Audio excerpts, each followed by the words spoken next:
Hello, I'd like to talk to you today about Ayanna Pressley, who is one of our congresswomen. And I want to speak to her because I watched her on the Congress floor speak about things that affect the Black community. And I watched her demeanor, her beauty, and one of the things that struck me was, it's been a long time since I saw a woman that did not have hair on her head look so beautiful. Alopecia, I believe, is the autoimmune disease that they were talking about that affected her having hair, and I don't think that it did her a disservice. She's a beautiful Black woman, intelligent, speaking up for our community, but her true beauty is in her words. It's in the fight. It's in doing her job well. It's doing the things that all beautiful women do, and that is be beautiful inside and let it radiate outside so that everybody can see your beauty. Okay? They say that beauty is only skin deep, and they're right. We've been told for so long what beauty is, we don't know it when we look at it. And if you look at Senator Pressley and you don't see a beautiful Black woman, then something's wrong with you. Now, a lot of us have been Europeanized. We do not see beauty in Black people because our eyes are closed and our minds have been diluted, polluted, okay? We've been conditioned to believe what somebody else tells us what beauty is. So therefore, we've developed a little bit of self-hate, not just toward ourselves, but toward people who look like us. So we wouldn't know beauty if it slapped us across the face. Well, I'll tell you something.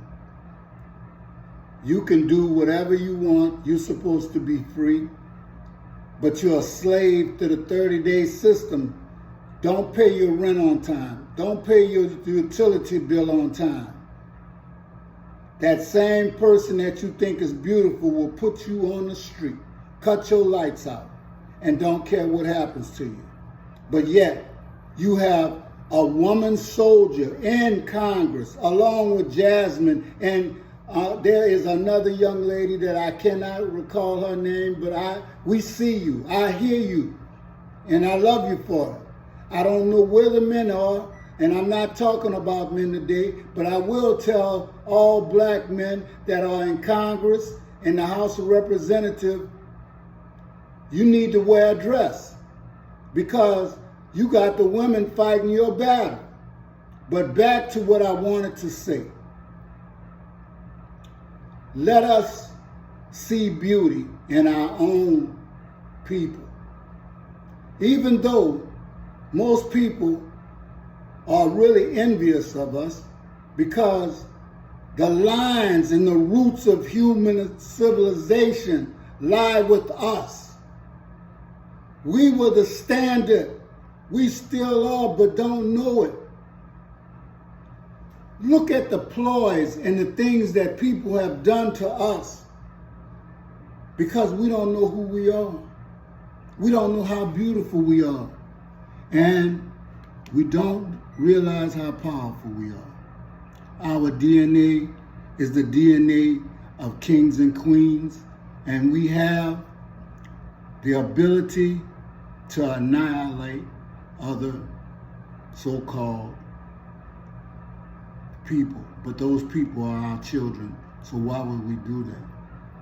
But when you cannot be at peace with someone, you have to do what you have to do. The Tignon Law was a 1786 law in Louisiana that forbade Black women from going outdoors without wrapping their natural hair with a Tignon headscarf.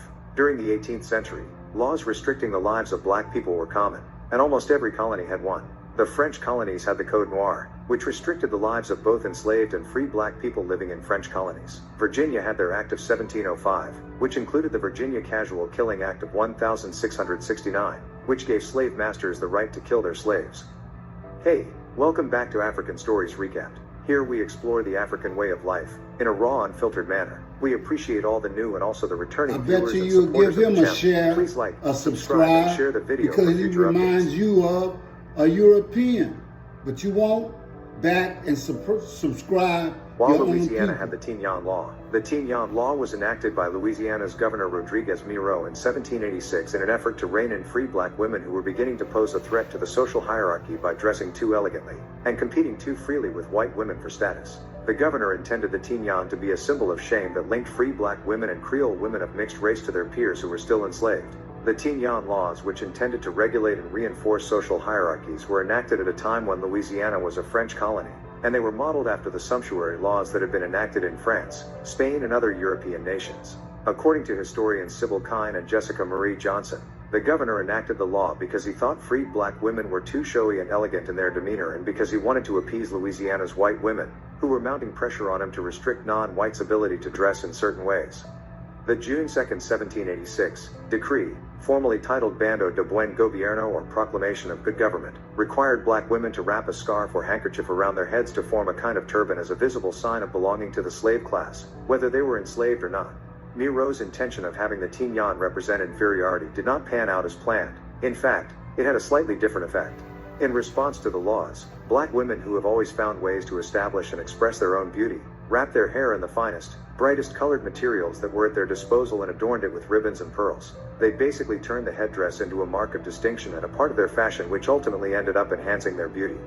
The Tignon laws were enforced well into the 19th century before finally ending around the early 1800s after the United States acquired the territory of Louisiana from the French First Republic. To this day, black women everywhere, not just in America, wear headdresses as clothing staples to pay homage to their heritage and as fashion statements. The Tignon Law. Well, you heard it for yourself. The Tignon Law.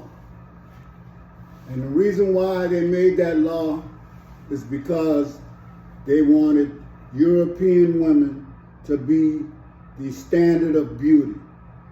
But if you really felt that way, then you would not have to make a law in order to demean or to take away or distract from the beauty of African women. Women compete in beauty amongst themselves, sometimes within themselves, so let them do what they do. Men, you don't need to get involved in women things, and men love who they love, whether it's black, white, pink, or yellow. But you know, I already know why you do the things that you do. Jealousy. Your white women were jealous of black women. Your black women didn't ask for those white men to come over there and rape them and to do all kind of sexual deviancy with them. You've got it twisted. You know, they were at home dealing with their own men. So why in the world would they call for men from across the waters to come over there and mistreat them? And why in the world, if you have a good European woman at home, are you looking at black women? But you see, all lies are being uncovered. The truth is being posted all over the world, and you are right now finding out that the Catholic Church was up to their eyeballs in it.